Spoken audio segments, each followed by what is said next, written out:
begon een stukje noordelijker en dan komen we goed in Ruiver. Ruiver speelde in de 4e klasse een derby tegen Zwamen. Promovendus Ruiver komt uit de 5e klasse, maar startte het seizoen iets sterk met 3 overwinningen. Maar een week eerder kreeg de ploeg met 5-1 klop van Bevo. En daarvoor zullen ze zich tegen Zwamen willen revancheren. Zwamen is de te kloppen ploeg, want ze verloren 3 keer op rij. Maar in een derby zoals deze telt de positie op de ranglijst natuurlijk minder zwaar. Ruiver noemt het gloednieuwe scorebord in gebruik. De speler van de week kreeg hij eer om dat te doen. En we hopen dat we dit scorebord ook nodig gaan hebben in de wedstrijd zelf. Want we hopen natuurlijk op veel doelpunten.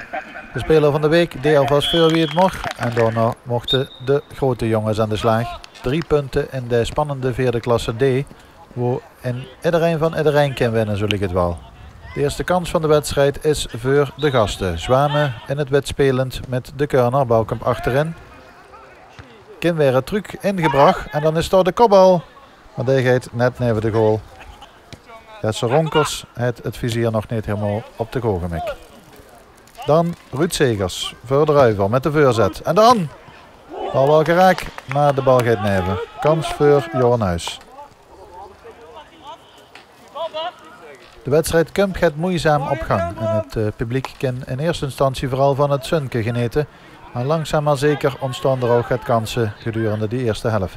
Zeker als Bram Smeets een keer weggestuurd wordt en dat is razendsnel. Bram Smeets over de linkerflank en hoe de speler moet kiezen. Druk liggen naar de 16 het schoot en het shot is te zaag.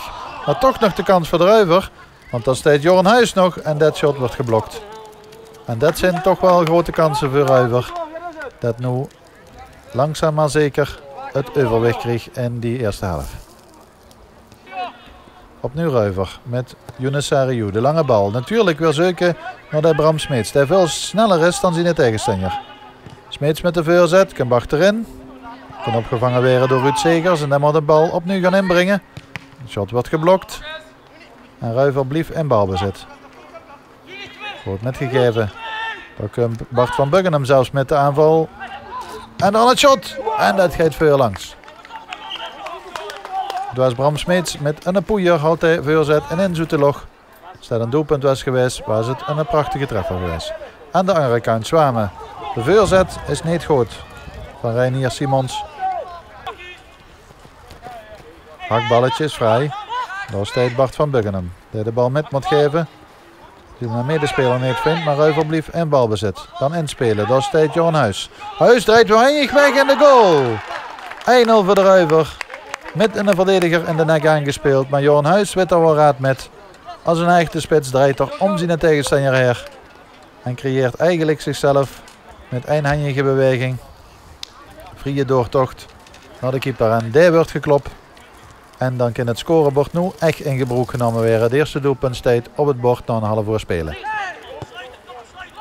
En na de eerste treffer liet Ruiver ontketend. Want meteen de volgende kans. En dan gaat de bal erin. Nee, kan weer weggehaald. Keeper was al geklopt door Erkan Yazizi.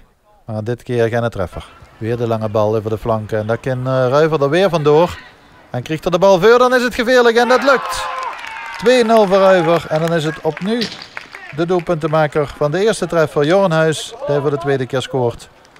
En zo pakt Ruiver in die eerste helft toch wel een ruime voorsprong. 2-0. En Zwamen kan er maar weinig tegenover stellen. Uiteindelijk zou Ruiver nog 2 keer scoren in de tweede helft. En Zwamen redde de eer. De einduitslag Ruiver tegen Zwamen 4-1.